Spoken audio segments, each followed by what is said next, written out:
Domates bayağı az. Yok gibi. Bir tane domates koymuş içine. Soğan da az. Salatadan sınıfta kaldılar bence. Ama buraya salata yemek için gelmedik. Öyle bir durumda ben.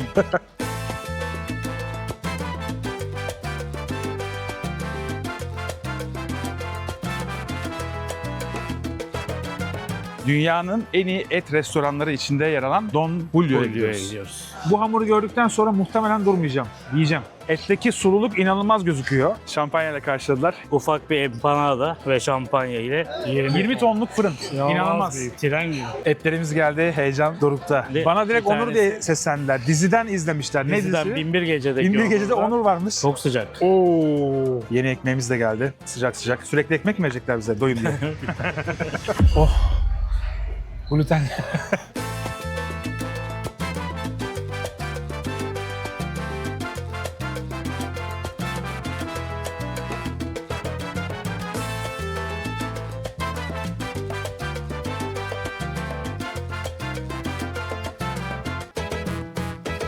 Gracias. Muchas gracias. Hacia Turquía.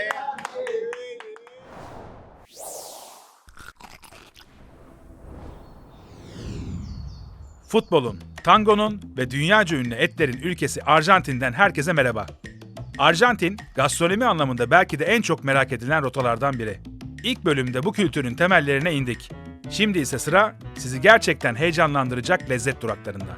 Şehrin en iyi etlerinden yerel klasiklere ve tatlı sürprizlere uzanan bu yolculukta Buenos Aires'i birlikte keşfetmeye devam ediyoruz. Bayanlar ve baylar, Arjantin Lezzet Rehberi'nin 2. bölümü başlıyor.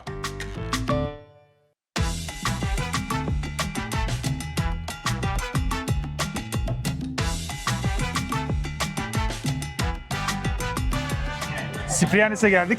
Burası bir food truck arkamızda gördüğünüz gibi. Arka tarafta çok güzel vasio etlerini yapıyorlar. Aynı zamanda inek eti var, bifte, Bifede chorizo var, Bifede bifede chorizo. chorizo antrikot. antrikot. Antrikot var, vasio, boşluk, karın boşluk. Evet. Bir de ekstradan domuz vardı, bondiola. Biz muhtemelen ne söyleyeceğiz? Bir bifede chorizo, bir vasio. Sandviç burada genelde tercih. Evet, sandviç Büyük yiyeceğiz. bir bahçesi var zaten buranın. Otoban kenarında. Birazdan anlatırız buranın hani ne olduğunu.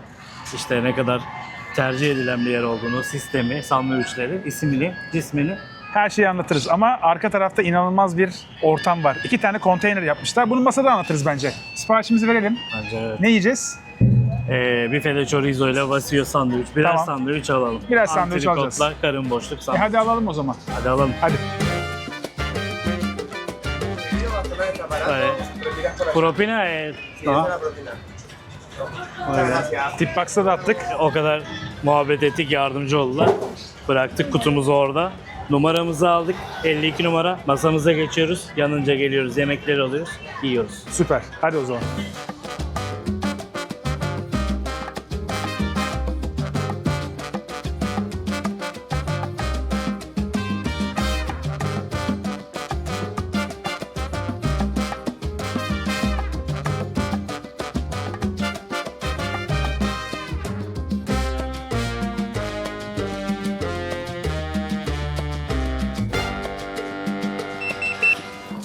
Evet, ötmeye başladı. Şimdi etimizi almaya gidiyoruz. Hola, ¿qué tal? Hola. Bienvenidos. Muchas gracias. Coca-Cola, ¿está bien ahí la bebida? Salsa criolla. Este es picante, hot. O acı. Bu normal. Tamam. Orada herhalde ketçap. Maşoi ketçup no? ¿Qué es exacto? Mostaza. Hardal, ketçap, Limon, mayonez, limon, Cheddar. cheddar. Ha, cheddar. Cheddar. Ahí lo Ok. que quieran, a su gusto. Dale, Perfect. dale. Perfect. Dale. Thank you. Aprovecho, gracias. Gracias. Evet, hazırlamaya başlıyorum. Bunun arasına o zaman ekliyorum bir şeyler. İster misin bundan? Ben sadece benimkine mayonez ve biraz da cheddar isteyeceğim. Mayonez ve Sen cheddar. kendininkini dolu dolu yapabilirsin. Abi bu çok güzel bir şey ya. Bayağı diş macunundan hallice oldu ve Olsun. bence böyle güzel. Bence yeterli. Tuz. Tuzu var ya. Tuzu atmışlar. var. Etlerimiz tuzluydu. Bir tadına baktık hazırlanırken. Aynen. Hafif. Efendim hazır. Masamıza geçelim. Hop. Aldım gidiyorum.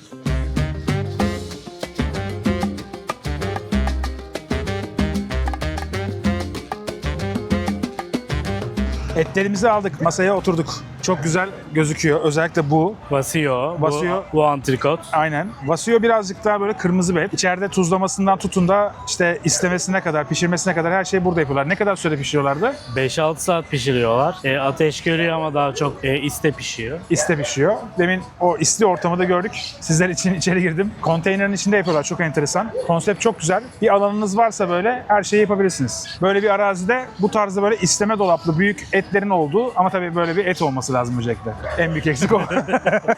Konsept çok güzel kısaca.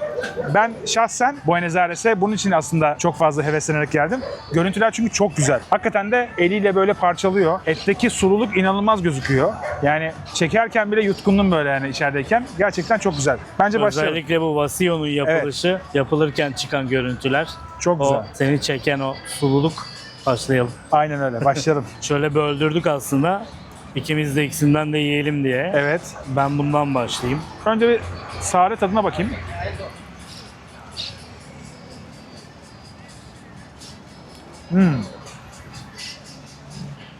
Bayağı güzel. Etin içine komple işlemiş. Bir de Kokusuna da. kokusuna da işlemiş. Bu et birazcık daha sulu. Her ısırış darbesinde böyle dişlerin arasında sular çıkıyor. Biraz bekletmemize rağmen böyle.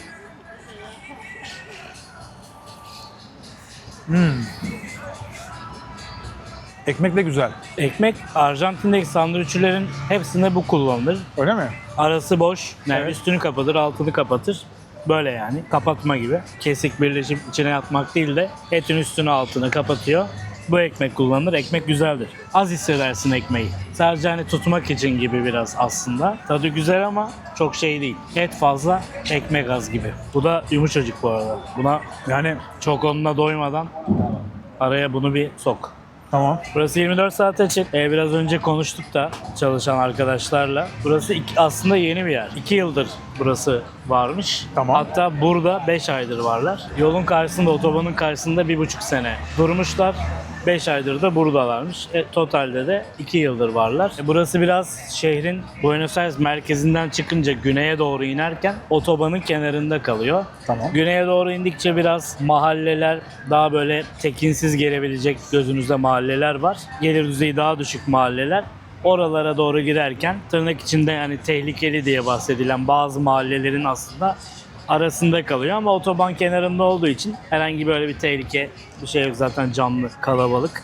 Konuştuk, turistler de geliyor mu dedim, hani çok yoktur belki, biraz şehir dışı. Kıta turisti geliyor, hani Paraguaylı, Brezilyalı, Venezuelalı geliyor dedi, İspanyol geliyor, Amerikalı geliyor. Ama Çok Avrupalı yok. Avrupalı. Genel olarak Arjantin'de Avrupalı turist yok. Bayağı geniş bir bahçesi var. Ciprianis ismi nereden geliyor diye sordum. İsimmiş, C ile başlayarak Ciprianis olarak Portekiz'de, New York'ta ve Avrupa'da bir yerde daha bir restoran varmış. yani biliyorum normalde var. Türkiye'de de var. Tamam, o herhalde ondan bahsetti. Onun kopyası Ee, mı? Onun ismini çok beğendiğimiz için başını S yaptık dedi. Hem aynı okunuyor. Ciprianis diye, C, S İspanyolca'da ikisi de başladığında C diye başlıyor. Ciprianis yaptık, hem de algoritmada öne çıkabiliriz diye Ha. Ciprianis yapmadık dedi. Cipriani yazıyor bir de aynı zamanda. Evet, demek ki onu da yazmış. Onu da Orada yazmışlar. Cipriani, yine Cipriani okunuyor. Cipriani. Burada yazıyor. O Evet. da Cipriani okunuyor. Ama onun sonunda S var. Ciprianis, bu Cipriani. Aslında isim şeyi öyle çok yerel, lokal bir şey değil. Evet. Lokal, zaten food truck diye devam ediyor. Biraz İtalyanlardan örnek İngilizce. almışlar gibi geliyor bana. Olabilir. Cipriani. Ya şey oluyor burada. Çok fazla şehir içinde de hep yerel isim bazen bir tane böyle ne yapsak diye İngilizce bir şey atabiliyorlar. Olabiliyor, doğru. Atabiliyorlar. Bu biraz öyle olmuş ama lezzet çok iyi. Bunu, Çok güzel. Buna geçmeni Buna geçiyorum. öneriyorum. Ben onu aldım, sen de bunu aldın. Ben de onu alayım. Onun içine mayonezle cheddar koyduk. Evet. Bu bayağı biftek ya. Şöyle göstereyim ben. Görüyor musunuz? Arkası da böyle. Çok güzel gözüküyor bence. Ya biraz beklettik. Kurumuş galiba. Kurumuş ama yumuşak. Yumuşak yeniyor, kolay yeniyor. Bir de etin oranı da yüksek duruyor. Yani kaç gram olduğunu bilmiyorum içinde ama Bayağı fazla. Yani şurada bir 250-300 gram var. var. Daha fazla var hatta. 200'ün çok üzerinde olduğu kesin ama tam kestiremiyorum Bu, tabii. bir dakika bu seninki, bu benimki. Evet, seninki o.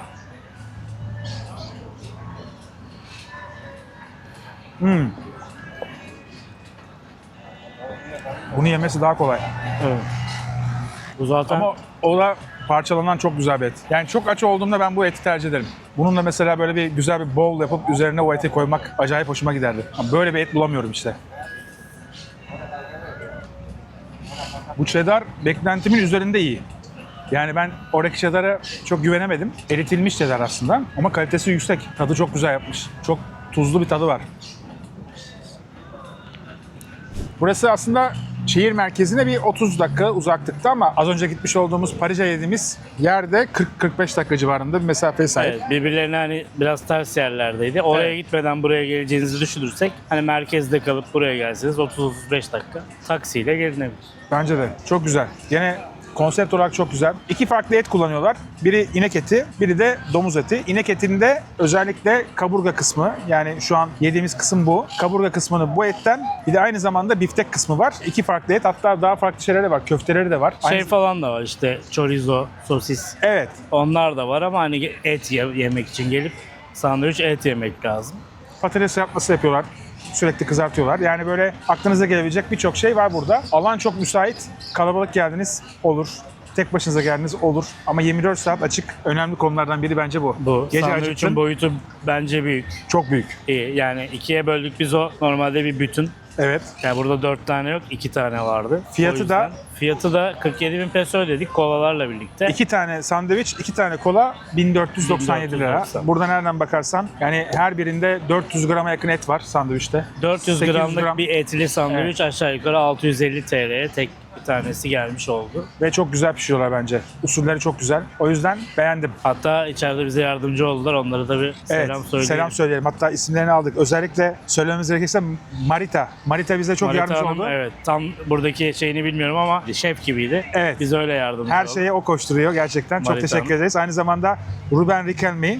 Ruben Riquelme. O soyadım Riquelme özellikle söyleyin dedi. Evet. Riquelme'yi de çok seviyormuş. Ruben'e de çok Ruben selamlar. Riquelme, ona da selamlar. Mario var bir de. Mario var. Mario da çok yardımcı oldu. Boca Juniors taraftarı aynı zamanda. Evet, biri vokalı, biri Velezliydi. Evet. Hanımefendiyi bilmiyorum.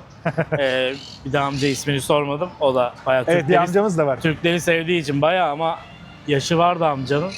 Hani Türkleri sevdiği için geldi sohbet etti. Ekstra seviyormuş. Evet. Hanımefendiyle de dizi sohbeti yaptık. Türk dizileri. Hatta ne oldu? Türk olduğumuzu birine söylediklerinde Onur diye seslendi. Bana direkt Bir Onur tanesi. diye seslendiler. Diziden izlemişler. Ne Diziden dizisi? Binbir Gece'deki Binbir Gece'de Onur'dan. Onur varmış. Ben Onur'u- izlemediğim için. Onur'u biliyorlar. Bizim de dedim adımız Onur. Ben de Onur'um. O da Evet. ikimizin de Onur. Aa dedi. Onur'u biliyorlar. Öyle de bir güzel an yaşadık. Yardımcı da oldular. İçeride çekim yapmamıza da. Evet. Çok teşekkür ederiz onlara da gerçekten. Normalde bu kadar detaylı bilgi de vermezler. Her şeyi anlattılar. O yüzden çok mutlu olduk. Biz şimdi yavaş yavaş diğer et restoranımıza gidelim. Farklı bir günde çekiyoruz demiştik. Rezervasyon günümüz farklı ama dünyanın en iyi et restoranı seçiliyor. Don Üst üste. Julio. Don Julio. Orayı da çok merak ediyoruz. Size ete doyuracağız demiştik. Benim heyecanımın en yüksek olduğu nokta orası. Öyle mi? Gitmeyeli de yıllar oldu. Tamam. O yüzden hani değişen bir şey var mı bilmiyorum Ha, ama kıyaslama şansın var senin şu anda. kıyaslama şansım da var. Çünkü popülaritesi çok arttı o arada. Evet. O arada hani bozdular mı bozmadılar mı Onu onu görmüş olacağız. objektif şekilde ben yorumlayacağım. Güzel. O zaman hep beraber Don Julio'ya gidiyoruz. Ardından lezzet keşfimiz Buenos Aires'teki güzel lezzetleri göstermeye devam edeceğiz. Caminando, los trajitos se están mezclando y todo el mundo está preparando porque la fiesta va a empezar. Sıradaki durağımıza doğru yürüyoruz. Şimdi dünyanın en iyi et restoranları içinde yer alan Don Julio'ya Julio'ya gidiyoruz. gidiyoruz. Neredeyiz? Bulunduğumuz bölge? Palermo bölgesindeyiz. Tamam. Gurucaka sokaktan ilerleyip Don Julio'ya varacağız. Don Julio dünyadaki en iyi steak restoranları arasında bir liste var. 101 Steakhouse listesi. Oradaki bir numara. Arjantin'den listeye 4 tane restoran giriyor. Biz 2 tanesine gitmiş olacağız bu seyahatlerde. İlkine bu videoda görüyorsunuz. İkincisini vlog çekeceğiz. Orada göreceksiniz. O da Fogon. Çok güzel restoranlar gerçekten. Fogon'da biraz daha şef deneyimi. Biraz daha böyle farklı course'larla yemekler geliyorlar. O yüzden heyecanlıyız. Bakalım nasılmış? Karşılamada şampanyayla karşılama yapıyorlar. Muhtemelen. Belki bizi bekletmeden alırlarsa direkt alırlar. Biraz bekletirlerse şampanyayla. Ben de 5 yıldır gitmiyorum. Evet. Şeyi duyuyorum. Kalite düştü söylentileri var. Evet. Bir test etme fırsatım olacak benim de. Görmüş olacağız. Bakalım. Tabii Tavsiye- çok isim yaptı son zamanlarda. Abi beklenti çok büyük. Dünyanın en iyi et restoranı diyor. Yani daha ötesi yok. Hem pandemi dönemi çok isim yaptı bu aldığı ödüllerle. Sonrasında da Messi bir ziyaret etti burayı. Dua Lipa geldi. Evet. Buranın bir de yan kuruluşu var. El Preferido. Evet. Dua Lipa oraya gelip orayı da biraz meşhur etti. Çok Orası güzel. biraz daha sönüktü yıllar önce. Şu an ikisi de yan yana. Orada çok güzel bir dondurmacılar da var bu arada. El Preferido. El Preferido. El Preferido. Ben burada isimleri ezberleyene kadar canım Messi'nin çıkıyor. gelmesi tabii ki normal. Zaten Arjantinli ve bilinen bir yer. Palermo bölgesi de merkez bir yer. Ama Dua Lipa'nın burada konserleri vardı. Konser için geldiği zaman ya gidebileceği restoranlardan biri aslında. Evet. Reklam çalışması olduğunu Şu arkada düşünüyorum. bip bip diye bir ses geliyor. O apartmanlarda otoparkın sistemi kalkıyor. Araç çıkacak anlamına geliyor. O yüzden dışarıya bir uyarı veriyor. Park sistemini nasıl buldun şehirde? Park sistemi aşırı derecede konforlu. Yani her yere bırakabiliyorsun. Kimse belediye gelip de sana şey kesmiyor. Fiş kesmiyor. Park sorunu da yok. Çok garaj var. Evet. Evlerin çok garajı var zaten. Herkesin evinin altında bir garajı var. Gerçekten çok şık. Bir de sokaklar çok şık. Baksanıza ya. Yani insan burada yaşamak ister. Bu kadar güzel bir sokakta.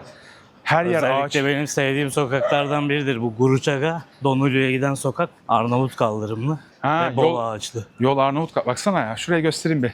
Bak güzelliğe bak. İnsan yaşlanmaz burada.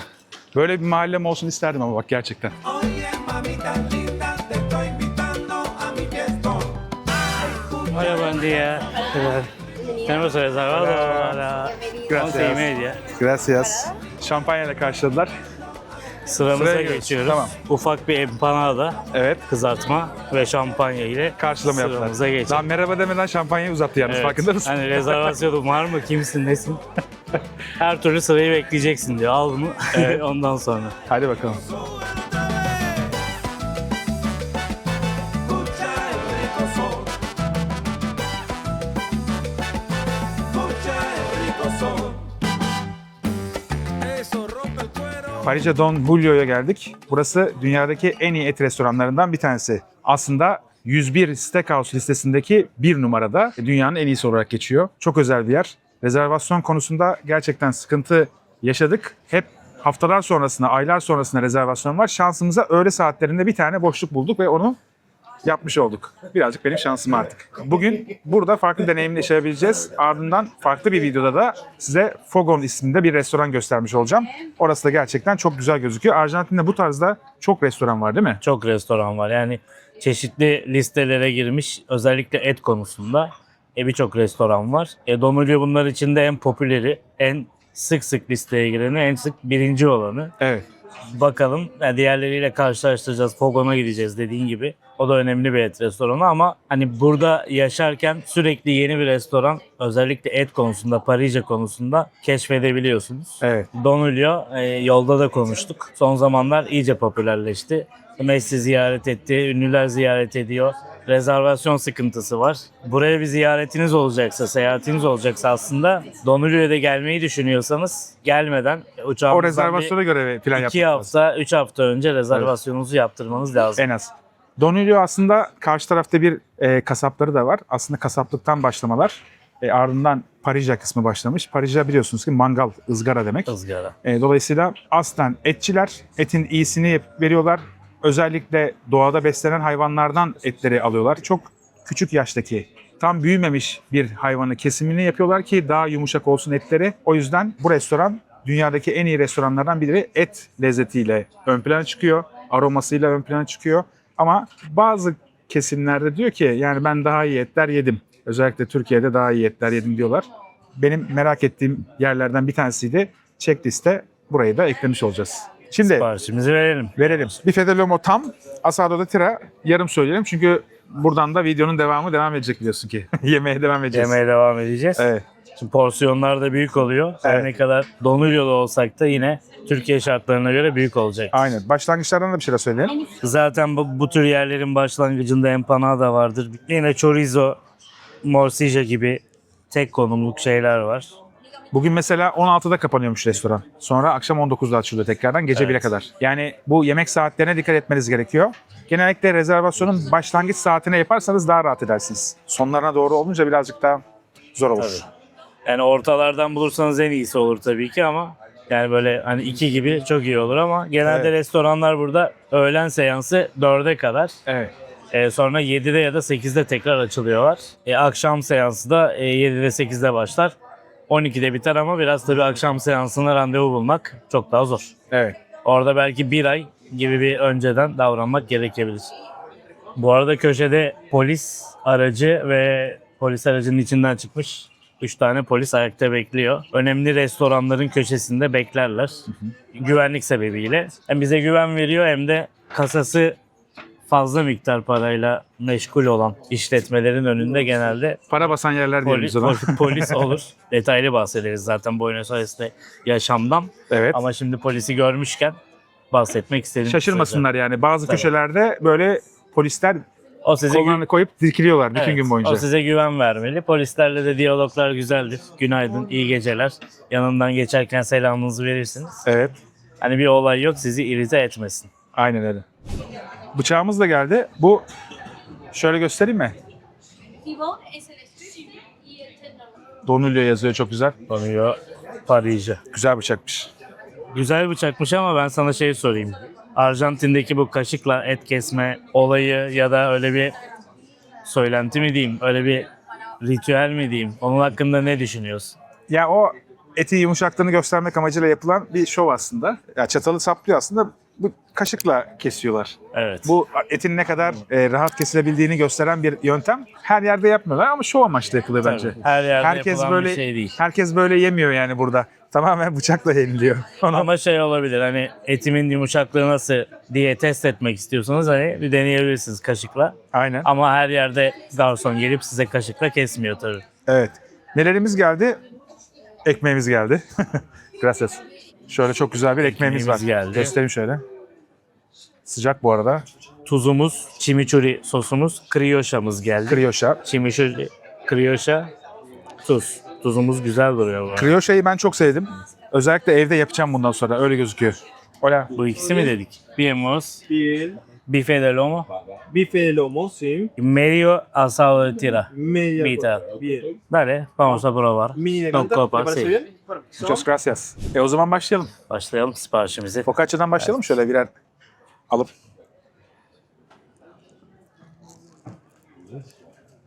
Mesela burada çok fazla soğan kullanıyorlar ya pizzalarda, hamurlarda. Benim çok hoşuma gidiyor. Çünkü soğanları acı değil. Gerçekten tatlı soğan kullanıyorlar. Sevdim. Çok sevdim. Güzel. Beni yok ettin. Şey kokuyor. Hafif bir is, ekmekle karışık is kokusu var gibi geldi Abi bana. ekmeğe bakar mısın? Çok acayip.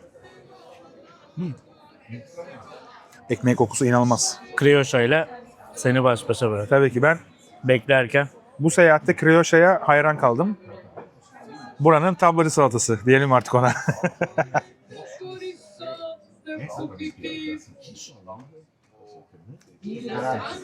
sıcak.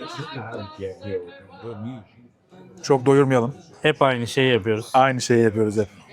Ama ben mesela buradaki şehre baktığım zaman çok güzel kahveciler var. Çok güzel kahvaltı yapılacak yerler var. Kahve konusunda sıkıntı yok. Hatta kahve konusunda çok iyiler bence.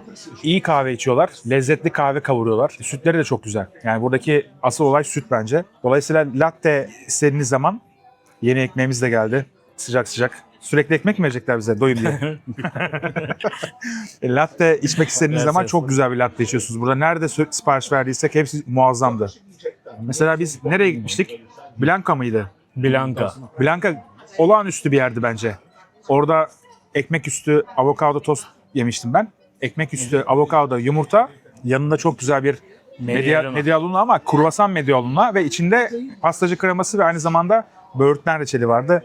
Olağanüstüydü. Onu mesela yapın. Türkiye'deki patiserilere söyleyeyim yapsınlar yani. Aynı zamanda bir tane sandviç yemiştim. Çipa sandviç. Evet. Çipa'da peynir topu mu diyebiliriz artık? Peynir topu ama aslında şöyle bir şey söylemek lazım. Onun tadı bana nasıl geliyor biliyor musun? Tost makinesinde eski kaşarlı bir tost yaparsın. O kaşar böyle tost makinesi üzerine gelir. Çıtırlaşır ya. Aynı o tadı alıyorum abi. Yani bu kadar olur. Peynirin tost makinesine düşmüş.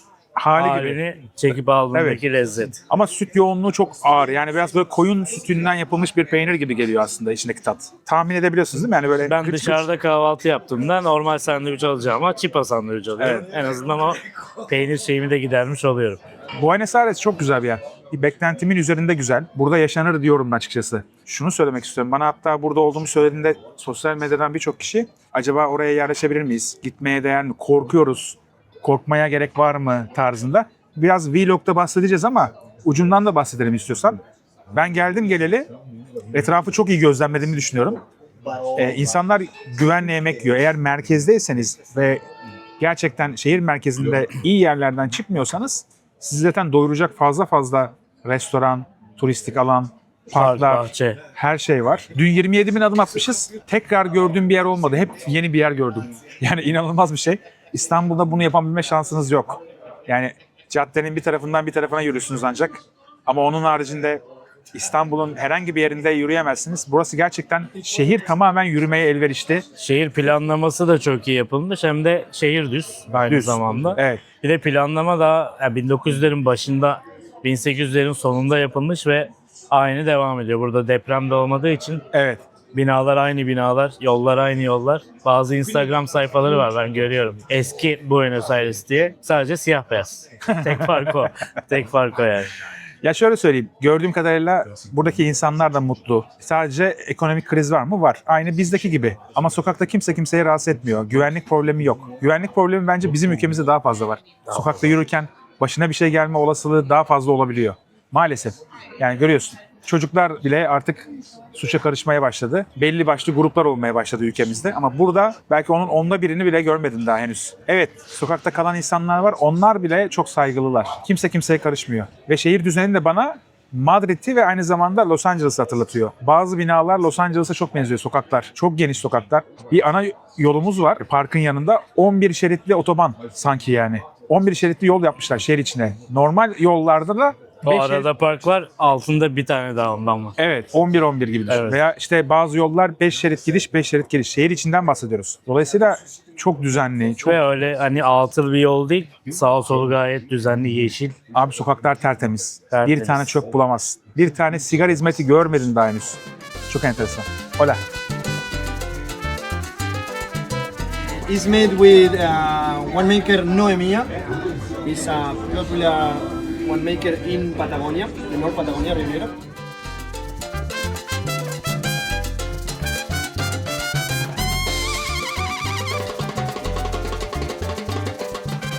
Evet. Provoletamız geldi. Provoleta pişmiş olanla demiştik. Az önce söylemiştik Evet, onu da başka bir yerde. provolone peynirinin pişmiş olanı provoleta. Tadına bakalım.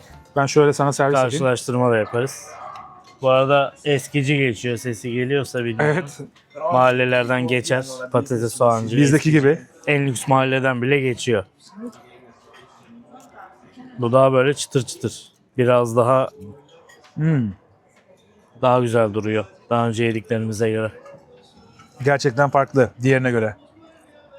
Daha kaliteli. Evet. Bunda da bir o tost makinesine düşmüş peynirlik var. Bence çipayı bu peynirle yapıyorlar. Olabilir. Tat çünkü direkt o. Olabilir. Değil mi? Olabilir. Fark ettin mi? Oldu değil mi? Çözdük. Şimdi salatayı yabancı yok artık. Buradan yiyebiliriz. Doğru mu? Tabii ki. Sosu çok güzel. Çok güzel soslamışlar. Provoleta da bizdeki ellim peynirinin yerini tutan bir şey olabilir. Buranın mutfağının. Evet. Ellim peyniri gibi. Hellim peyniri genellikle ızgarada yapıyorlar. Mutlaka masalarda oluyor provoleta.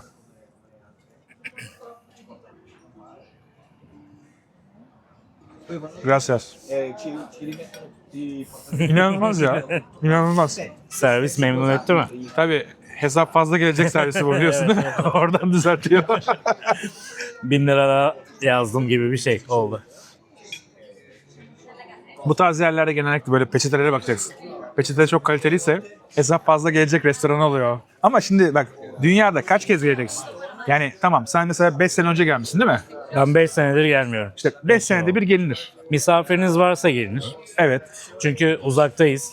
misafiriniz sürekli olmuyor. Bir Avrupa'da yaşadığınızda daha sık olabilir misafiriniz. O da hani 3 senede bir, 5 senede bir. Taş çatlasın yılda bir kere olur. Bu videodan sonra senin bütün misafirler gelecekler buraya. Ben sık sık buradayım. Artık bütün futbol kulüpleri gelsin Onur'la beraber. Tabii Görüşmeleri burada yapın. zaman zaman şey oluyor ya, burada maç izlemek isteyen, oyuncu izleyecek olan kulüpler işte yardımcı olmamızı ya da bir tur gibi düzenlememizi isteyebiliyor. Onlar da gezerken tabii ki otel, restoran, şurada yenir, burada yenir. O da biraz senle geziyormuşuz gibi oluyor. Aynen öyle. O da olursa tabii onlarla da buraya Geliyorsun. uğramış oluyoruz. Tabii.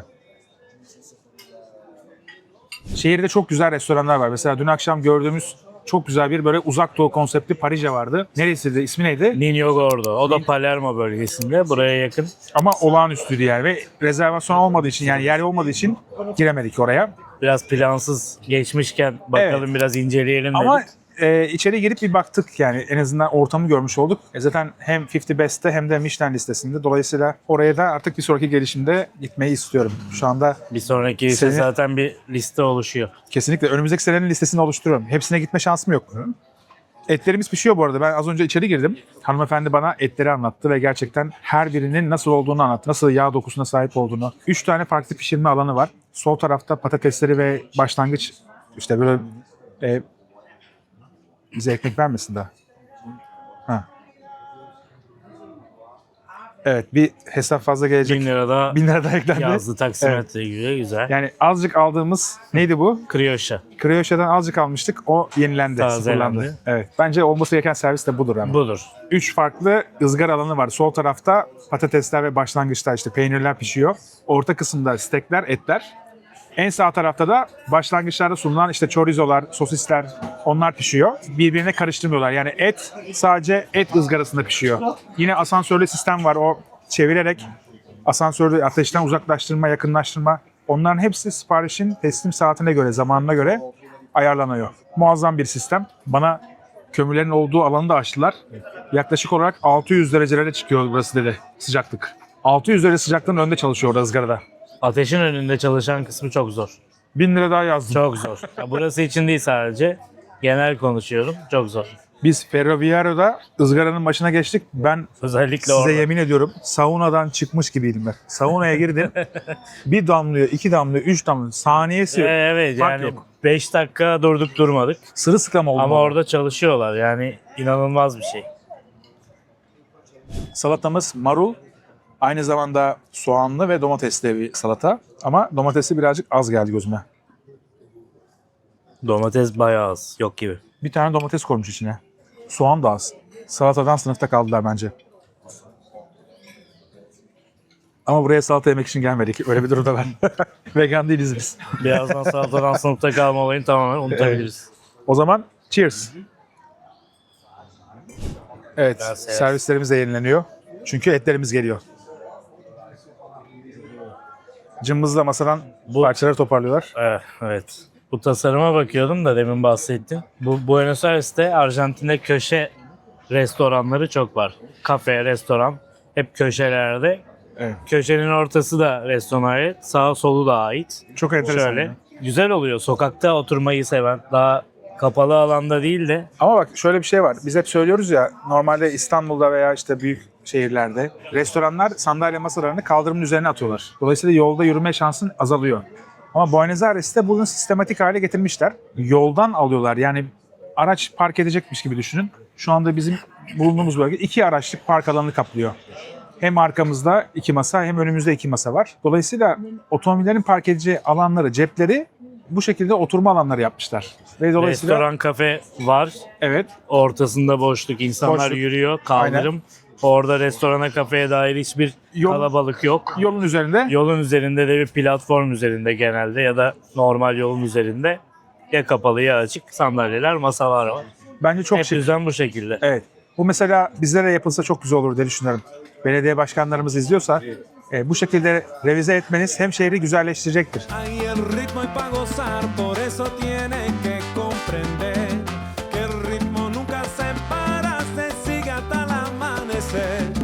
Ahora te invito a bailar, mami, que no Etlerimiz geldi. Heyecan dorukta. Gerçekten merak ediyorum. Bu kadar güzel mi değil mi? Görüntüsü çok güzel bu arada. Görüntüsü güzel. Tuz alalım biraz. Şöyle. Öyle mi? Bu bir de damakta eriyen bir tuz.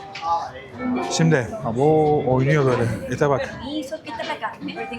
Perfect. Bastante rico. Çok güzel gözüküyor. Sen lomodan başladın, ben de lomodan başladım.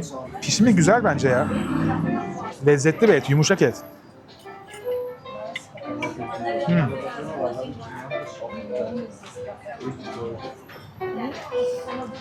Tuz ihtiyacı var. Biraz tuz ihtiyacı var. Ama Biz pişmişlik derecesi olarak orta istedik. Yani Apunto şöyle göstereyim. deyince orta geliyor. Gerçekten çok güzel pişmiş. Olağanüstü pişmiş. Apunto diyeceksiniz. Apunto. Evet. Medio, apunto anlıyorlar zaten. Ben biraz beklentimi düşürmüştüm. Çevreden duyuyorum çünkü işte kalite düştü ama şu an iyi başladı. Bence de. Güzel et bence. Donulio'yu hep görüyordum. Özellikle dünyadaki gastronomik derecelendirme kuruluşlarının hepsinde ilk sıralarda her zaman. Burası olmasaydı olmazdı bence bu videoda. En önemli yerlerden bir tanesi. Beğenmeyenler var, beğenenler var. Wow olmadım ama çok lezzetli bir et yiyor muyum? Yiyorum. Ama öyle hani gerçekten wow olmak benim beklentim belki de bundan daha üstü olurdu ama et lezzetli mi? Evet lezzetli. Bu arada asadoyu yarım söyledik biz. Yarımı ikiye böldük, paylaştık. Evet. Birazcık artık Bence yavaşlayalım diye. zaten yarım söyleyip ikiye bölünce de yeterli olan bir porsiyon. Kesinlikle. Asado de tira. Değil mi? İsmi? Evet. Bu kaburga değil mi? Sen Aynen. Ama etin hangi cins olduğunu... Arjantin'de dikine kesiyorlar kaburgayı. Yataylaması. Yani bizim gibi kemiğinden tutup değil de. Hocam işler değişti. Bu daha yağlı bir et. O yüzden çok güzel. Lezzeti de çarpı 2. Sözümü geri alıyorum. Bu et çok güzel. Gerçekten güzelmiş. Güzel. Ve biraz da bizim yiyebileceğimiz tarza yakın. En önemli özelliği o. Mesela Paris'teki etler biraz daha olur. İşte sakatat olur, yağlı olur vesaire. Steak yediğimiz zaman ve de iyi restoran seçersek Arjantin'de biraz daha bize daha yakın bir Evet, lezzet. bizim damak zevkimize, löpet, alışık olduğumuz etlere yakın. Parijelerin çoğunda biraz daha sert et veriyorlar bence. Etin sinirlerini ayıklamıyorlar. Çok yağ dokusu farklı oluyor. Bazen çok yağlı oluyor. Et kısmı fazla olmuyor. Dolayısıyla buradaki deneyim bizim birazcık daha damak zevkimize uygun. Bak şimdi iki kaburga arasındaki eti alıyorum. En lezzetli yerlerden bir tanesi bu. Pamuk. Çok güzel. Patates püresi de. Benim beklentimin çok üzerinde. O yüzden bir yemeğe daldım. Beğendin mi? Seni dinliyorum. Beğendin mi? Beğendim, çok beğendim. İkisini de beğendim. Önemli olan- Dediğin gibi asado daha yağlı. Lezzeti, tuzu, daha yerinde. Ama ikisi de löpet. Bifede lomo da güzel. Evet, O da çok bayağı büyük bir et, kalın bir et. Bonfile eti. bonfile. Yağ dokusu fazla olmadığı için daha hoşunuza gidecektir. Çünkü burada Arjantin'deki etlerin çoğu çok yağlı oluyor. Birçok kişi yarım bırakıyor. Yani yalan yok. Ben çok çiğnemeden et parçalanıyor. İstediğim özellik bu. Evet. Yani beklediğim özellik bu. Dilinle bile damağında ezebilirsin. O derece yumuşak bir et. Çok güzel. Tam olarak o dediğimiz kaşıkla kesmeyi denesek kesilecek et. O kadar olmadı Biraz ama küçük parça. gene de Evet. evet. Kesti. Bitti. Bitirdik. Çok mutluyum. Ama her güzel şeyin bir sonu olduğu gibi Sonu var. bu yemeğin de bir sonu oldu. Ama bizim bugünkü durakların sonu yok. Bugünkü durakların sonu yok. Devam ediyoruz. O yüzden adisyonu isteyelim. Hesabı size söyleyelim çünkü merak ettiğinizi çok iyi biliyorum. Bakalım yediğimiz etler ne kadarmış. Ben krediye başvuruyorum. Evet, hesabımız geldi. Toplam 299.000 peso. 300.000 peso. Ne yapıyor? Bakıyorum. 10.000 TL'ye yakın. 9.000 küsür yapıyor galiba. 9.490. Çok Bir iyi. de şeyimiz geldi. İkramımız var. Bunda da dulce de leche varmış. Çikolata, dulce Tek lokmalık. bakalım. Çok güzel. Bence fiyatları ayrı ayrı söyleyelim. Mesela yarım porsiyon asado tira yedik. 68.000 diyor. 2.158 lira. 15.000 peso püre. Püre 476 lira. Bir dakika ya. Doğru mu? Arjantin pesosu. Yanlış olmasın. Bana ucuz geldi çünkü. Lomo 105.000 En pahalı etimiz Tam o. Lomo dediğimiz o büyük kalın kalın olan. aynen. 3.332 lira. Karışık salata 23.000 peso. Yani 730 lira. Provoleta peynirimiz 22.000 peso. 22.000 698 lira. peso. 2 tane suyumuz var 18.000. 571 2 lira. su 571 lira. 2 su ama büyük su. Büyük su. Bu en üstteki ne? Servis 12.000 peso. Kuver alıyorlar. 380 lira. 80 TL. 2 kadeh şarap. 1142 lira. Savoya şarabı 36.000 peso. Burası 1142. Dünyanın en pahalı et restoranı. Öyle düşünmek lazım. Ona rağmen kusura bakmayın ucuz. Gerçekten ucuzmuş. Yani yemek kalitesi aynı zamanda beklentinin altında bir fiyat. 2 kişi yemek yedik. Evet. Yani 4.500 Çok bir şey yemedik TL. bu arada. Yarım porsiyon yedik asadoyu ama Evet. olsun yine de Salatamız, her şey provoletamız, doyurucuydu. Patatesimiz, patatesimiz. öncesine gelenler, ekmekler, şarap. Ben Yani- de öyle. Normalde bir arkadaşınla yemeğe gelsen zaten bunu yiyeceksin. Bu kadar yiyeceksin. O Aynen yüzden öyle. 5'er bin, 4.500'er bin TL hesap. Bravo. Kuruyla. O zaman Obelisko'ya doğru geçelim mi? Geçelim. Hadi Güzel. bakalım. O zaman merkeze, birazcık daha merkezlere doğru devam edelim. Size orada da biraz etrafı gösterelim, ardından bir pizza yemeye gideriz.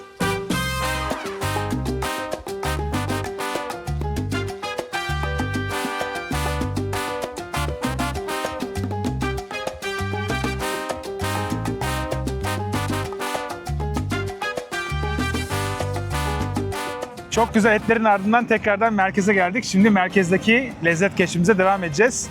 9 de Julio Caddesi'ndeyiz. Burası dünyanın en büyük, en geniş caddesi değil mi? Evet, öyle biliniyor. Obelisko'dayız. Şehrin tam merkezi. Arkamızda bir dikili taş var ve üzerinde olduğumuz cadde 9 de Julio, 9 Temmuz Caddesi. Bağımsızlık gününü temsilen konulmuş isim. Dünyanın en geniş caddesi olarak biliniyor. Şu an biz onun ortasındayız. Yarısını geçtik, yarısını geçmedik. Gördüğüm kadarıyla 1, 2, 3, 4, 5, 6 şerit sağda, hatta 3 tane de öyle var. 9 şerit sağda, 9 şerit solda. Tabii. Aralarda da geçip gidiyor. Hakikaten çok Tek seferde yarısını geçiyorsun. karma genelde. karışık ya. Gerçekten. Genelde arkamızda Obelisko, dikili taş. Onun arkasında bilmiyorum görünüyor mu? En arkada da Eva Perón'un bir silüetinin olduğu bir bina var. Eski First Lady'dir. Arjantin Devlet Başkanı'nın eşi. Onun bir silüeti var. Burası şehrin merkezi. Evet. Buradan her yere dağılıyorsun. Çok Biraz güzel. turistik. Turistik. Turistler var. Buraya gelip şu BA harfleri, yani Buenos Aires harflerinin yanında fotoğraf çekilmek gerekiyor. İnsanlar da zaten fotoğraf çekiliyor. Biz de çekildik. Merak etmeyin. Güzel fotoğraflarımız var. Genelde YouTube videolarının kapak fotoğrafı. Kapak oluyor fotoğrafı. kendisi. Aynen. Kapak fotoğrafımızı da böyle yaparız eğer isterseniz. Şimdi nereye gideceğiz? Şimdi pizza yemeyiz. Pizza yemeye Ama gidelim. Arjantin pizzası. Arjantin ama İtalyan usulü mü? Yani daha doğrusu İtalyan pizzası, Arjantin usulü. İtalya'dan kültürü gelmiş ama Arjantin pizzası haline dönüşmüş başka bir pizza. Başka Arjantin pizza. pizzası. Hadi o zaman gidelim onu yiyelim.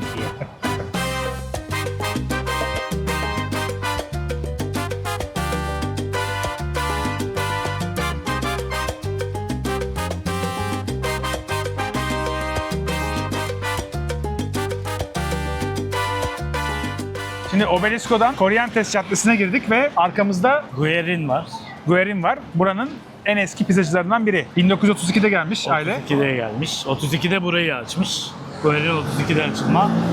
Muhtemelen 20'lerde gelen bir İtalyan ailenin açtığı pizzacı. Bu bölgede genelde çok eski pizzacılar var. Şu an karşıda da görüyorum. Orada da 1935 yazıyor. Evet. Genelde hep o zaman açılmış pastane, kafe ve pizzacıların çok olduğu bölge. Tiyatro falan çok var buralarda. Canlı bir bölgede. Guerin var. Guerin'e geldik. Benim en sevdiğim pizzacı bu.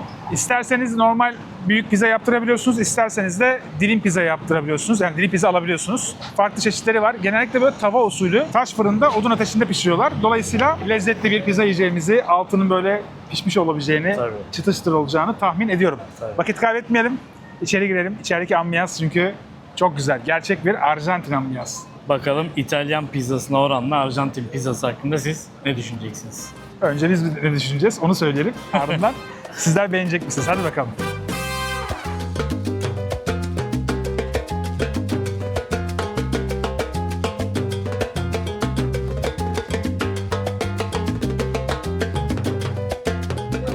Güveri'nin içindeyiz, üretimhanesindeyiz. Pizza fırının üzerinde Amerikan üretimi olduğu ve 1921 yılında yapıldığı yazıyor. Ama Wagonson Manchester diyor bir de 20 ton. 20 tonluk fırın. İnanılmaz. Büyük. Tren gibi. Tren lokomotifi gibi. United States Steel Products Company. 1921. İnanılmaz abi. Her detay inanılmaz. Böyle hani şey olur ya böyle eski ortaçağ filmlerinde böyle insanlar çalışır.